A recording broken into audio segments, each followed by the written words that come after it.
Welcome to the channel Acharya Online. Please subscribe the channel and press the bell icon.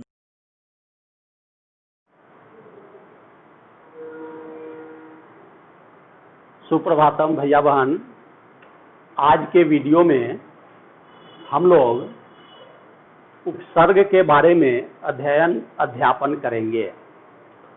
हम लोग यह जानेंगे कि उपसर्ग किसे कहते हैं, यह किन किन शब्दों के योग से बनता है, इसका अर्थ क्या है, उपसर्गों के कारण शब्द में कहाँ पर कौन सी नवीनता आ जाती है, उपसर्गों की संख्या कितनी होती है हिंदी भाषा में, और फिर उपसर्ग लगाकर कैसे हम नए शब्दों का निर्माण करते हैं।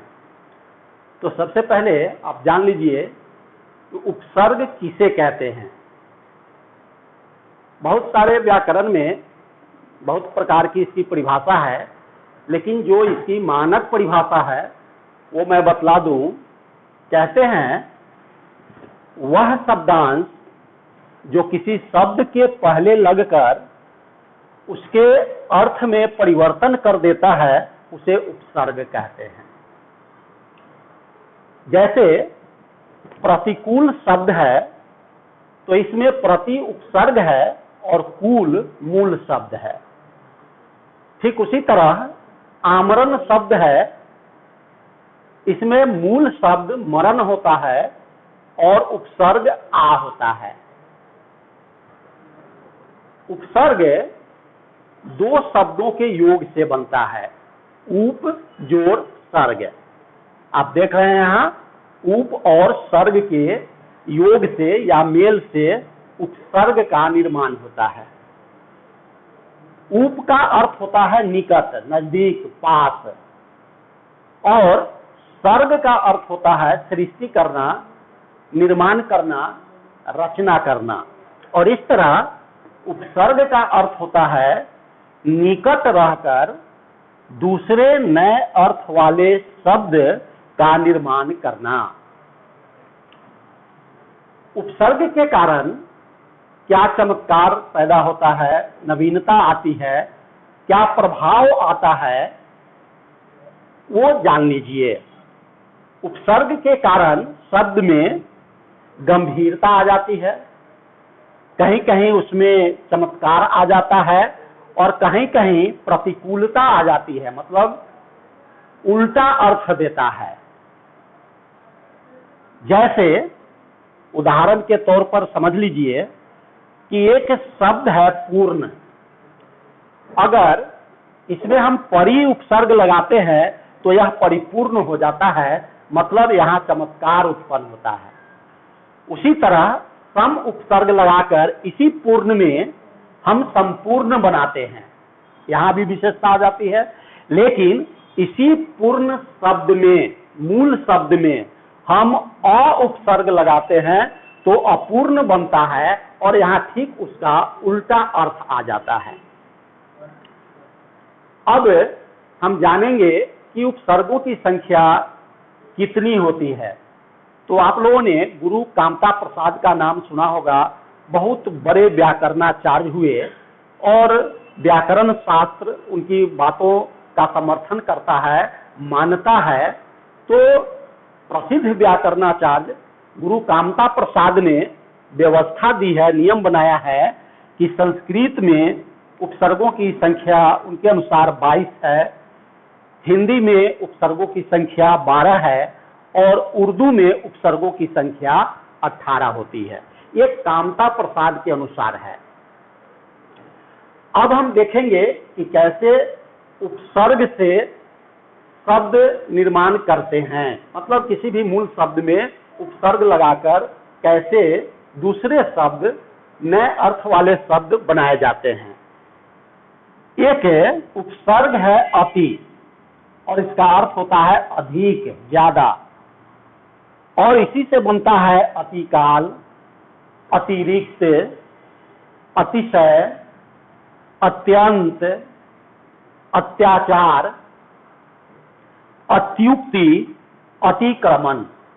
ये सारे शब्दों में अति उपसर्ग है और मूल शब्द जैसे काल, रिक्त, क्षय, अंत, आचार, उक्ति, अतिजोर, उक्ति, अत्युक्ति होता है, और फिर क्रमण, ये मूल शब्द हैं।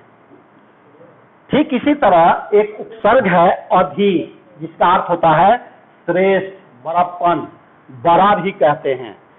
और अधि उपसर्ग से शब्द बनते हैं अधिपति, अधिराज, अधिनायक, अधिकार, अध्यक्ष, अधिकरण, अधिनियम और अध्यात्म।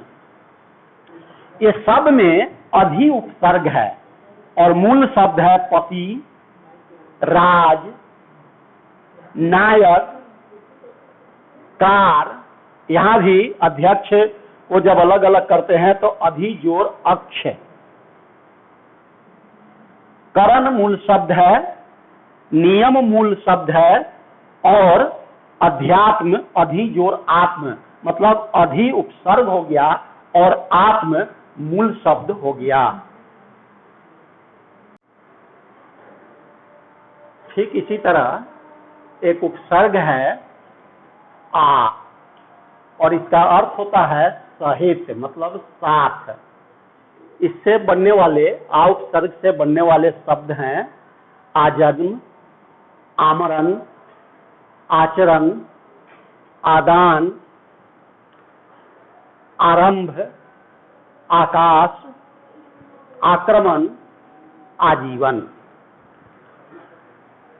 एक उपसर्ग है प्रति, और इसका अर्थ होता है प्रत्येक। प्रति उपसर्ग से बनने वाले शब्द हैं प्रतिदिन, प्रतिवर्ष, प्रतिक्षण, प्रतिपल, प्रतिशब्द, प्रतिवाद, प्रत्येक, प्रति जोड़ एक, प्रतिनिधि। एक उपसर्ग है परि, इसका अर्थ होता है पूर्ण, और परि उपसर्ग से बनने वाले शब्द हैं परिक्रमा, परिजन, परिणाम, परिपूर्ण, परिवर्तन, परिणय, परिचय, परिदर्शन।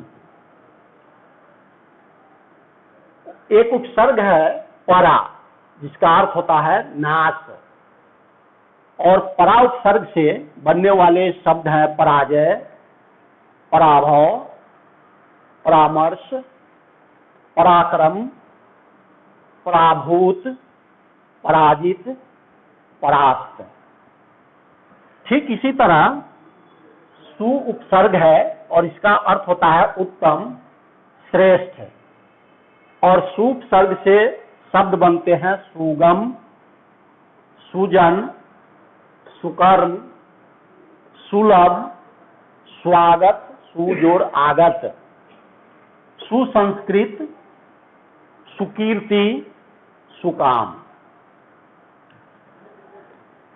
एक उपसर्ग है दूर, र पूरा भी होता है और र आधा भी होता है, और ये दोनों उपसर्ग होते हैं और दोनों का एक ही अर्थ होता है दुष्ट। दुर्दशा, यहाँ र हलंत हो जाएगा। दुर्लभ, मतलब जहां भी रेप होंगे वहां र हलंत होगा। दुर्जन, और जहां र पूरा होगा वहां हलंत नहीं होता है। दुराचार, जैसे दूर जोड़ आचार। दुर्गुण, दुष्कर्म, दुर्गम। और इसी तरह एक उपसर्ग है उप, जिसका अर्थ होता है नजदीक, और उप उपसर्ग से बनने वाले शब्द हैं उपकार, उपनिवेश, उपदेश, उपवन, उपस्थित, उपनाम, उपभेद। परीक्षा में उपसर्ग से 2 नंबर के प्रश्न रहते हैं, सुमेटिव में, फॉर्मेटिव में ज्यादा भी हो सकते हैं। तो बहुत बहुत धन्यवाद भैया बहन। अगले वीडियो में हम लोग प्रसर्ग के बारे में जानेंगे।